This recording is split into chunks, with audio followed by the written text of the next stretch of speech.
Hi everybody, welcome back to Post-Lockdown Lessons Volume 3. So today I'm really excited to introduce Eriona.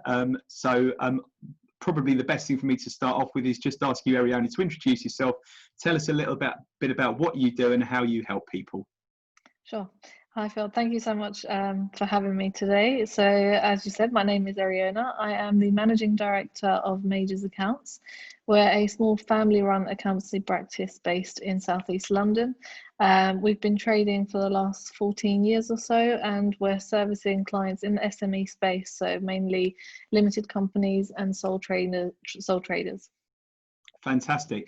So the way I usually run these interviews is I usually ask people about the last 3 or 4 months, because obviously for some people they've called it a challenge, some people have called it an opportunity, some people have called it a crisis. So how would you sort of go over how it first kicked off for you personally within your practice, sort of going back to March the 23rd? At what point did you realise there might be an issue? Did you sort of foresee this coming a couple of weeks before that, or was it only once we were in it that you realised there was an issue for local businesses?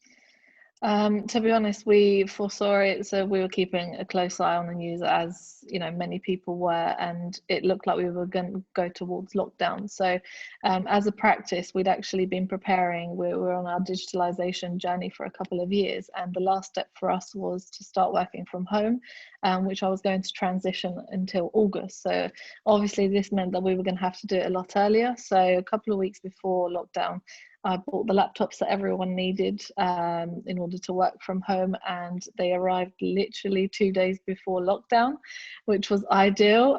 So everyone was handed out, the laptops, and because of the digitalization journey, for us it wasn't too much of an issue. Obviously it was a challenge because there was a whole extra workload for us, and it was the first time that everyone was working from home, so I was a bit worried about how everyone was going to take that, if they were going to be comfortable, the issues with them being lonely, working only by themselves, communication with other team members, but surprisingly everyone took to it so well, and I think in terms of one of the ways that we structured it so it did go well is there were daily calls, touching with the team to say, how are you doing? Are you struggling with anything? Have you got any questions? Have you got any questions that the clients have asked you that you're not sure how to respond to? So although it was difficult with that workload, I think we managed just about to manage it well during this time. And I think accountants generally during this period were super busy, and we feel really lucky actually to be one of those firms that we actually grew during this period. So we took on an extra 3 members of staff and onboarded them kind of in this way, so from home, via Zoom and things like that. So it went well, whereas other practices, we know some that have had to kind of furlough 80% of their staff. Wow. Which I don't know how they were able to, but obviously if they didn't have the procedures and in place to be digital, I can totally understand how difficult it would have been for them. Yeah, no, I think the last time we spoke about how you were digitizing your practice and how you were at the forefront of that. So I suppose that was a great opportunity for you in a way. So in terms of working with clients then, so you've touched upon how you've adapted to working with staff. How have your staff members adapted to working with your client base? What needed to change there? So obviously we were unable to meet everybody or any of our clients, and to put things into perspective, from April to June 2019, we have, when everybody comes in, they sign into our iPad, and not everybody signs in, right? But the majority do. And the figures that we have from those that did sign in, were 1,000 people that came in for meetings during that 3-month period. This year, obviously that was nothing. The amount of work that we've done is the same as previous year. Well, apart from the extra work with the furloughs and the bounce back loans and all sorts of other things, we still managed to get that work done as we did last year. And in order to do that, obviously clients had to be understanding because everyone was in lockdown. So I think that kind of helped. Yeah. But it was a lot of Zoom meetings, a lot of phone calls. We had many phone calls, which were way more obviously than literally our phone was off the hook. We have 8 lines, all 8 lines were busy 24/7 pretty much. But I think that communication and keeping on top of it with clients, and also sending them emails letting them know how things are changing, progressing, is because they were on a daily basis. They still kind of are, although there's not as much as during that 3-month period. But just keeping touch with them. We also had our telephone system, which seemed as if all of our staff were working from the office as well. So we had that set up quite a while ago, which worked really well, and staff were able to really easily from their own, download the app and transfer calls to each other as they would have done in the office as well. So there was a real ease of moving to working from home, and then in working with clients as well, and speaking to clients and communicating with them as well. I think you've raised a good point there. You used the word communication about 3 times there, and I think the businesses that have been really successful and have done well, or at least stemmed the problems in certain industries over this period, have been the ones that have communicated more effectively with their clients than maybe they were doing before. And some of them have got the idea of, actually, well, maybe we should have been communicating at this level before, and maybe this is something we need to carry on post lockdown. So I think there's a really valuable lesson in there for all of us. So that's fantastic. So what would you say the biggest issues you've had to overcome, those stuff maybe you couldn't foresee going into lockdown? I think in terms of issues, I mean, there weren't really that many issues, I have to be honest, because we had already put in place things like even signing accounts. Anything like that was also all done online quite easily. I think the biggest change was probably for clients not having that face-to-face meeting, but that wasn't too bad either, because of the fact that they understood what was going on, and we were still keeping communication with them.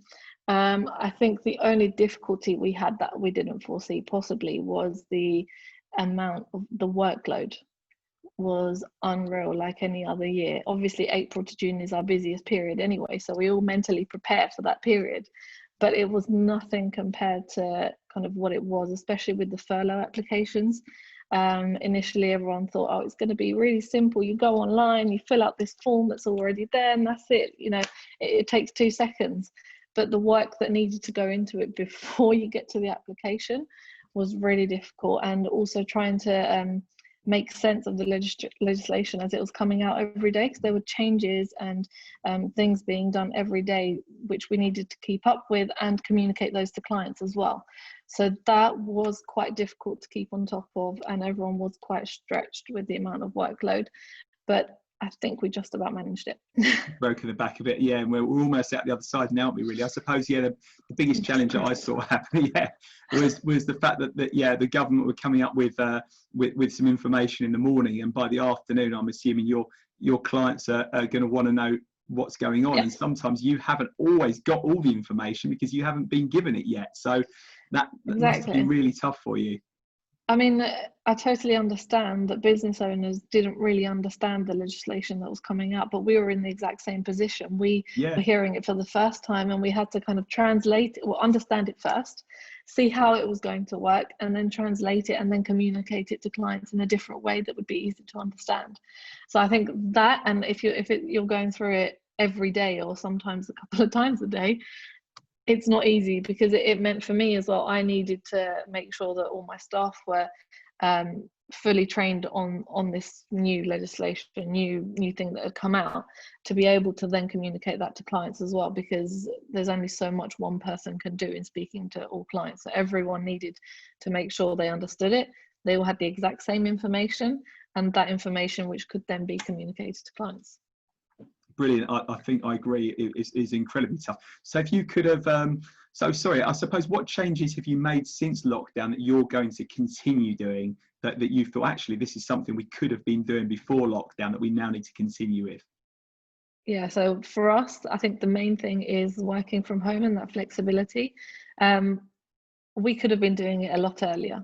We had the policies and procedures in place that we could have done it, but I myself was a bit worried because I wasn't sure whether staff were going to enjoy it, how I was going to manage them from, working all over the place, whether work will still be done on time and to a good degree of kind of quality and accuracy.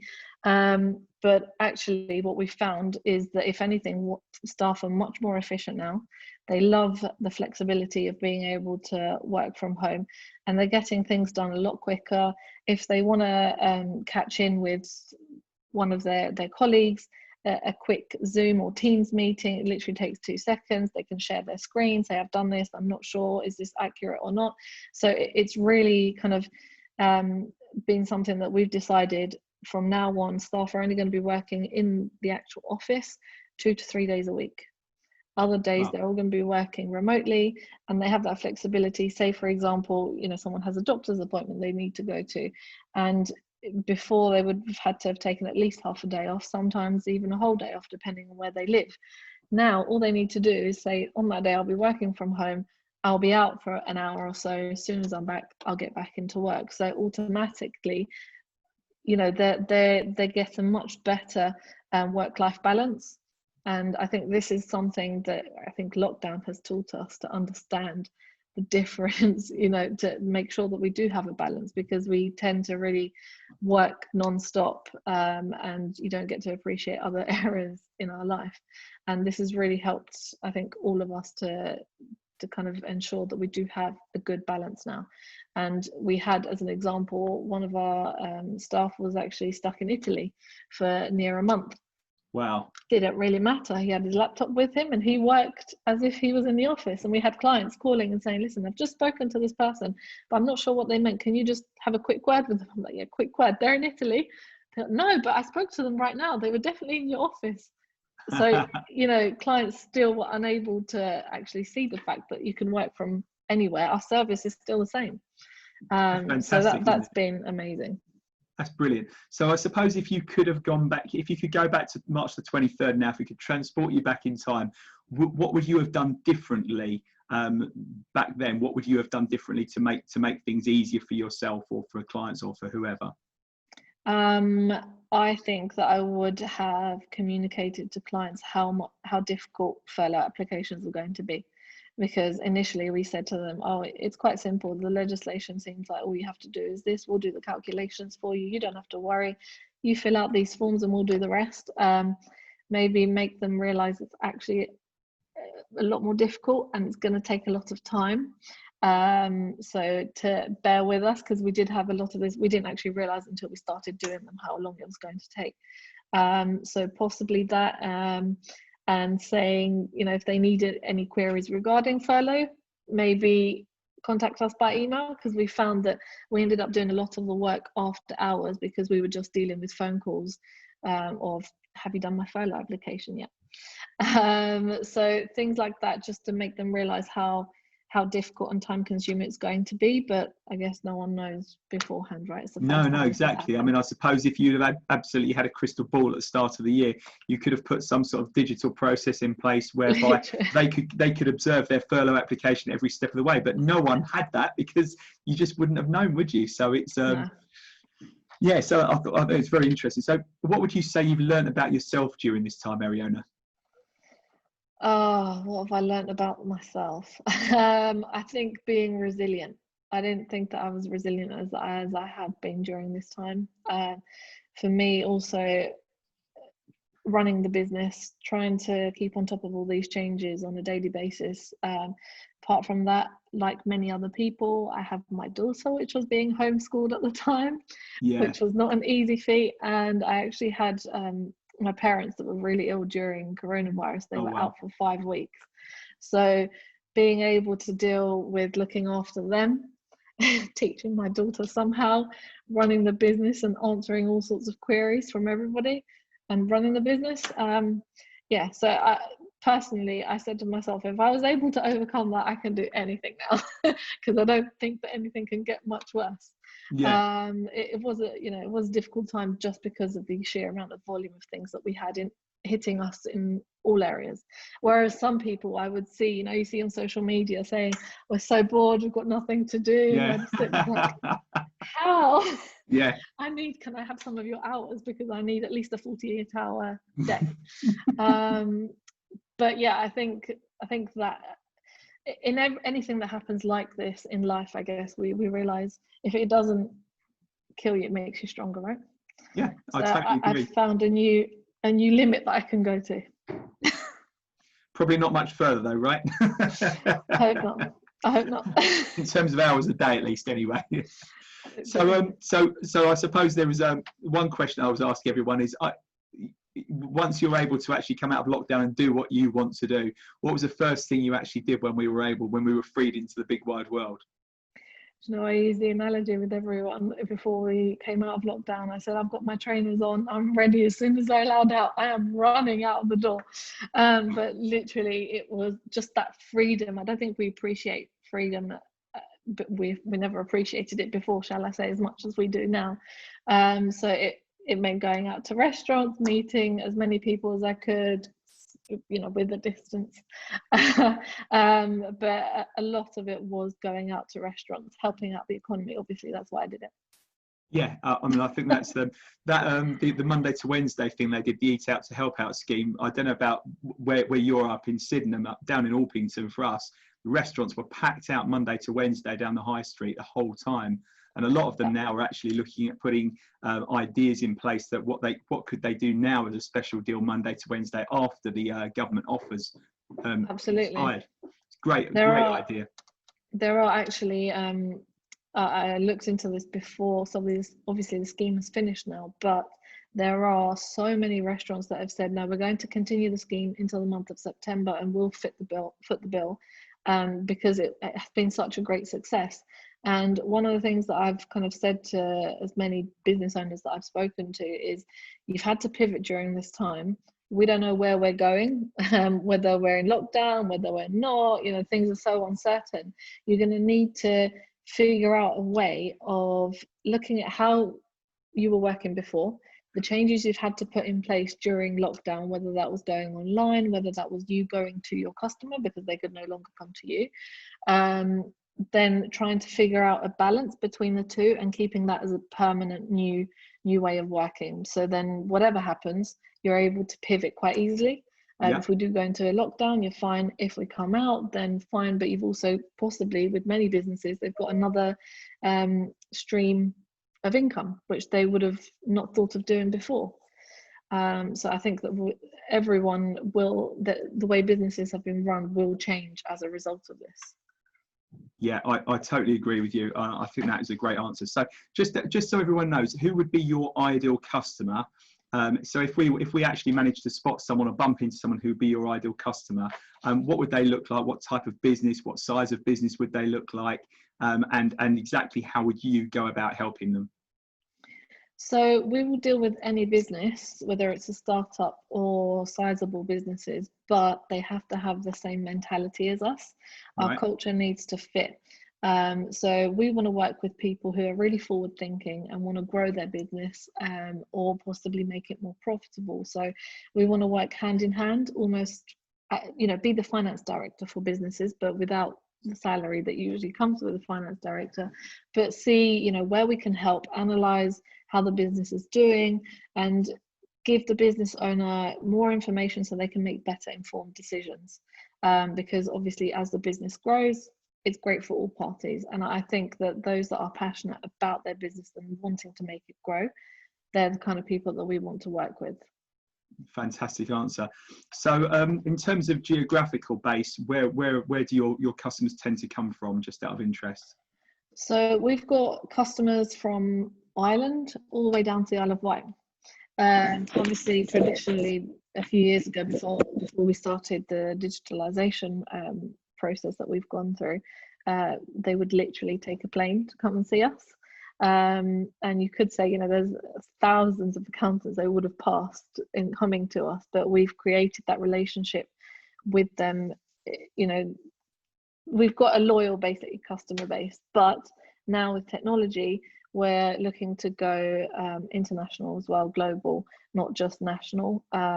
It's really easy now to get in contact with us, as we're doing the Zoom, for example. Email, we've got different portals, different softwares that we can use that makes not just our communication easier, but also our clients' processes, and save them time in record keeping and things like that as well at the same time. So at the moment, it's anywhere.